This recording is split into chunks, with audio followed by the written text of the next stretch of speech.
Hello दोस्तों।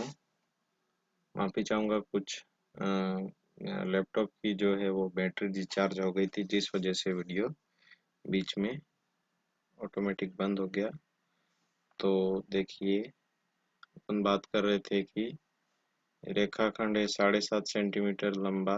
इसको 2:1 में विभाजित करने पर बड़े भाग की लंबाई अपने को बतानी थी। तो अपन ने अनुपात लिख दिया था, अनुपातों का योग लिख दिया था। बड़े भाग की जो लंबाई है वो आ जाएगी 7.5/3 इंटू जो बड़े भाग का मान है वो 2, यानी कि 3 का भाग लगाएंगे 75 में तो ये आ जाएगा कितना 2.5 इंटू 2, यानी कि 5 सेंटीमीटर जो है वो बड़े भाग की लंबाई आ जाएगी। इसी प्रकार से यदि छोटे भाग की लंबाई कहता तो 2.5 इंटू बड़े भाग का जो अनुपात है वो यानी कि कितना 1 आ जाता है, तो उसकी लंबाई आ जाती है अपने पास 2.5 सेंटीमीटर। ये किसकी लंबाई है? छोटे भाग की। तो केवल लंबाई पूछी थी, इसलिए ये यहाँ पर अपने पास राइट ऑप्शन हो गया 5। इसके बाद नेक्स्ट देखते हैं अगला क्वेश्चन नंबर 10वां। 10वें क्वेश्चन में किसी वृत्त की त्रिज्या और उस पर खींची गई स्पर्श रेखा के मध्य कितने डिग्री का कोण होता है? इस बारे में अपन पहले भी बात कर चुके हैं शायद, कि कोई भी जो वृत्त होता है उसकी जो स्पर्श रेखा और त्रिज्या, इन दोनों के बीच में जो कोण होता है वो कितने डिग्री का होता है? 90 डिग्री का। स्पर्श रेखा, वृत्त की त्रिज्या और उस पर खींची गई स्पर्श रेखा के मध्य जो कोण होता है वो 90 डिग्री या समकोण होता है। नेक्स्ट है क्वेश्चन नंबर 11। यदि एक वृत्त के दीर्घ त्रिज्यखंड का कोण 260 डिग्री है तो लघु त्रिज्यखंड का कोण ज्ञात करो। तो देखिए, ये बन गया अपना वृत्त। इसमें यदि एक त्रिज्यखंड बनाए तो कुछ इस प्रकार से बनेगा। ये हो जाएगा बड़ा भाग दीर्घ त्रिज्यखंड और ये लघु त्रिज्यखंड। इसका मान यदि 260 डिग्री दे रखा है तो लघु त्रिज्यखंड का मान हो जाएगा 360 माइनस 260 डिग्री, यानी कि 100 डिग्री का मान आ जाएगा लघु त्रिज्यखंड का कोण। ओके, नेक्स्ट है 12वां क्वेश्चन। यदि एक पासा एक बार फेंका जाता है तो उस छोटी संख्या, ये उसकी जगह शायद 3 से छोटी संख्या प्राप्त करने की प्रायिकता ज्ञात करो, ऐसा प्रश्न था। तो देखिए, प्रायिकता 3 से छोटी संख्या जब पासे को एक बार फेंका जाता है तो वो संख्याएं हो जाएगी 1 और 2। ठीक है, 3 से छोटी संख्या कौन सी होती है? 1 और 2। तो यहाँ पर पासे को फेंकने पर कुल स्थिति जो होती है वो तो हो जाएगी 6 और अनुकूल स्थिति हो जाएगी 2, यानी कि 3 से छोटी संख्याएं कितनी आएगी पासे में? तो 1 और 2, यानी कि टोटल 2। अनुकूल स्थिति तो कुल स्थिति 6, यानी कि इसकी प्रायिकता हो जाएगी 1/3। इस प्रकार से ये पार्ट ए खंड अ समाप्त हुआ, जिसमें एक एक नंबर के 30 वस्तुनिष्ठ प्रश्न हैं। तो अब देखते हैं नेक्स्ट पार्ट, क्वेश्चन नंबर 4। इसमें अपने को चौथे प्रश्न में कहा गया है कि दो संख्याओं का योग 48 है तथा उनका गुणनफल 432 है, तो संख्याएं ज्ञात करो। ये है अपने पास क्वेश्चन नंबर 4। तो माना एक संख्या x है, पहली संख्या को अपन मान लेते हैं x। तो प्रश्नानुसार दूसरी संख्या क्या हो जाएगी? जब भाई अपने को दे रखा है कि दोनों संख्याओं का योग 48 है, इसका मतलब दूसरी संख्या हो जाएगी, दूसरी संख्या हो जाएगी 48 में से x कम हो जाएगा। पहली संख्या को टोटल में से घटा देंगे तो दूसरी संख्या आ जाएगी। फिर पुनः प्रश्नानुसार फिर से अपने को प्रश्न में क्या दे रखा है कि उनका गुणनफल यानी कि पहली संख्या और दूसरी संख्या का गुणनफल कितना है, तो कितना है x इंटू 48 माइनस एक्स बराबर है 432। अब जब इनका गुणा करेंगे तो ये हो जाएगा 48x माइनस एक्स स्क्वायर बराबर में 432। इन दोनों को उधर ले जाएंगे तो ये हो जाएगा एक्स स्क्वायर प्लस का हो जाएगा माइनस 48x और 432 उधर पहले से ही प्लस का था। अब जब इनके या तो अपन द्विघात समीकरण को हल करने के लिए गुणनखंड विधि अपनाएं या फिर श्रीधराचार्य से भी कर सकते हैं, जो भी आपको सही लगे उससे कर सकते हैं। तो मैं यहाँ पर इसको कर रहा हूँ गुणनखंड से। तो देखिए अपने को ऐसी दो संख्याएं ज्ञात करनी है जिनका गुणा करने पर 432 आता है और जोड़ने या घटाने पर आता है 48x। तो वो दो संख्या हो जाएगी एक्स स्क्वायर माइनस एक तो 36 और एक हो जाएगा 12x। माइनस 36 और माइनस 12 हो जाएगा प्लस का 48 और गुणा करेंगे तो 12 छंग 72 का 2 हासिल 7 12 तिया 36 और हासिल 7 ये हो जाएंगे 43 यानी कि 432 बराबर में ये आ गया 0 सॉरी प्लस का 432 बराबर में 0। तो ये हो जाएगा अपना एक मिनट माइनस 12x प्लस 432 बराबर में 0। इन दोनों में कॉमन लेंगे अपन x, यहाँ पर x माइनस 36 बचेगा और यहाँ से माइनस 12 कॉमन लेंगे तो यहाँ पर भी x माइनस 36 बचेगा बराबर में 0।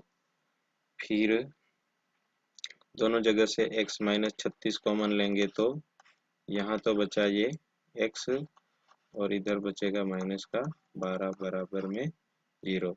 यानी कि x का जो मान होगा या तो 36 होगा या बराबर होगा। जब x 36 होगा तो दूसरी संख्या हो जाएगी 48 माइनस 36 यानी कि 12। तो ये हो जाएगा जब x या तो बड़ी संख्या 36 है तो छोटी बारी 12 हो जाएगा। ये आपके पास दोनों संख्याएं आ गई है। नेक्स्ट है क्वेश्चन नंबर पांचवें क्वेश्चन में अपने को दे रखा है यदि द्विघात व्यंजक kx square plus 5x plus 3k के शून्यकों का योग उनके गुणनफल के बराबर है। अब द्विघात व्यंजक जो होता है उसके शून्यक जो होते हैं वो होते हैं अल्फा और बीटा और इनका मान होता है माइनस बी बटा ए के बराबर। तो यहाँ से यदि अपन कंपेयर करें तो माइनस बी यानी कि माइनस का 5 बटे में ए यानी कि के हो जाएगा और गुणनफल होता है सी बटा ये यानी कि 3k बटे में ए का मान वापस से के है। तो या तो ये हो जाएगा फिर माइनस का 5 के बराबर 3k स्क्वायर यानी कि 3k स्क्वायर प्लस 5 के बराबर में 0। दोनों जगह से k कॉमन लेंगे तो ये बचेगा 3k प्लस 5 बराबर में 0। तो k का मान या तो 0 होगा या फिर 3k प्लस 5 बराबर 0 होगा तो k का मान आ जाएगा माइनस का 5 बटा 3। फिर नेक्स्ट है क्वेश्चन नंबर 6। छठे में कह रहा है अपने को ये संख्या 3/625 का दशमलव प्रसार शांत है या अशांत आवृत्ति, इसे दशमलव रूप में लिखिए। तो देखिए जब भी किसी संख्या के हर में जो है वो या तो 2 आता है या 5 आता है या 2 या 5 का गुणा जाता है। जैसे अभी अपने पास जो 3/625 है, इसमें 3/625 को अपन लिख सकते हैं 625 जो होता है वो 5 की घात 5 इंटू 5 25, 5 इंटू 5 25, 5 की घात 4, यानी कि इसका जो हर है वो 5 का गुणज है। तो जब भी किसी संख्या के हर में 5 का गुणज होता है तो वो या फिर 2 का गुणज होता है या 5 का गुणज होता है या फिर 2 और 5 के दोनों का गुणज होता है। तब दशमलव प्रसार जो होता है वो कैसा होता है? शांत होता है, अदरवाइज अशांत होता है। तो यहाँ पर अपन स्पष्ट देख रहे हैं कि यह दशमलव प्रसार कैसा होगा, तो कैसा होगा? शांत। अब इसमें अपने को ज्ञात करना है इसका दशमलव प्रसार, यानी कि 3 में भाग लगाएंगे अपन 625 का, नहीं लगेगा तो पॉइंट लगाएंगे, 30 हो जाएगा, फिर भी नहीं लगेगा तो 0 लगा के इधर 0, फिर भी नहीं जाएगा तो फिर 0 और इधर भी 0। 3000 में 625 का भाग लगाएंगे तो ये लगेगा 4 बार, 4 बार हो जाएगा, 25 इंटू 4 तो 6, ये 100 हो जाएगा, और यानी कि ये हो गया 2500, 100 और 6 चौक 24। अब बचेगा यहाँ पर अपने पास कितना? 500। 500 में फिर से 625 का भाग लगाएंगे तो ये हो जाएगा 6, 8, 48 और 25 इंटू 8 हो जाएगा 200, यानी कि एक 0 और उतारेंगे अपन, भाग नहीं जा रहा है तो ये हो जाएगा 5000 कितने बार में आएगा? तो 8 बार में। 0.0048 इसका हो जाएगा जो दशमलव प्रसार हो जाएगा। उसके बाद है नेक्स्ट क्वेश्चन नंबर 7वां। 7वें क्वेश्चन में उस बिंदु के निर्देशांक ज्ञात करो जो बिंदुओं -1, 7 और 4, -3 को मिलाने वाले रेखाखंड को 2:3 के अनुपात में विभाजित करता है। तो देखिए, जब भी कोई बिंदु दिया हुआ होता है, दो बिंदु उनका विभाजन दिया है, तो एक अंतःविभाजन का सूत्र होता है। x का जो मान होता है वो होता है m1 x2 plus m2 x1 बटा m1 प्लस m2। यहाँ पर m1 और m2 जो है वो अनुपात होंगे और x2 और x1 बिंदुओं से अपन को मिल जाएंगे। इस प्रश्न में अपने पास m1 का मान तो है 2 और m2 का मान है 3, x1 का मान है -1, y1 का मान है 7, x2 का मान है 4 और y2 का मान है -3। इसी प्रकार से यहाँ पर y का मान हो जाएगा m1 y2 plus m2 y1 बटा m1 प्लस m2। तो सबसे पहले अपन यदि x का, ये दोनों x और y जो हैं ये विभाजन बिंदु के निर्देशांक हैं, तो m1 तो हो गया अपने पास 2 और x2 हो गया अपने पास 4 प्लस m2 हो गया 3 और x1 हो गया -1 बटे में 2 प्लस 3, यानी कि 4 इंटू 2 8 -3 यानी कि 5/5। x का मान आ गया अपने पास 1। इसी प्रकार से y का मान आ जाएगा m1 का मतलब 2, y2 का मतलब है -3 प्लस ये m2 का मान 3 इंटू y1 का मान है 7, 7 क्या 21 -5 और बटे में हो जाएगा 2 प्लस 3, यानी कि ये हो जाएगा 7 या 21 माइनस 3 दूनी 6 यानी कि 15/5।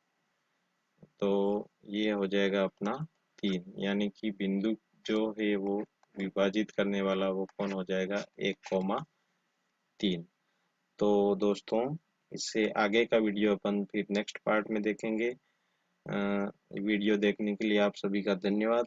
मैं इस पूरे पेपर को सॉल्व कराऊंगा। इसी प्रकार के और भी पेपर और इस 2022-23 बोर्ड से संबंधित जो भी इम्पोर्टेंट क्वेश्चन है उनको मैं अपने इस चैनल पर सॉल्व करवाऊंगा। तो मैं आप सभी व्यूअर्स से रिक्वेस्ट करता हूं कि मेरे चैनल को लाइक करें, शेयर करें और सब्सक्राइब करें। धन्यवाद। जय हिंद।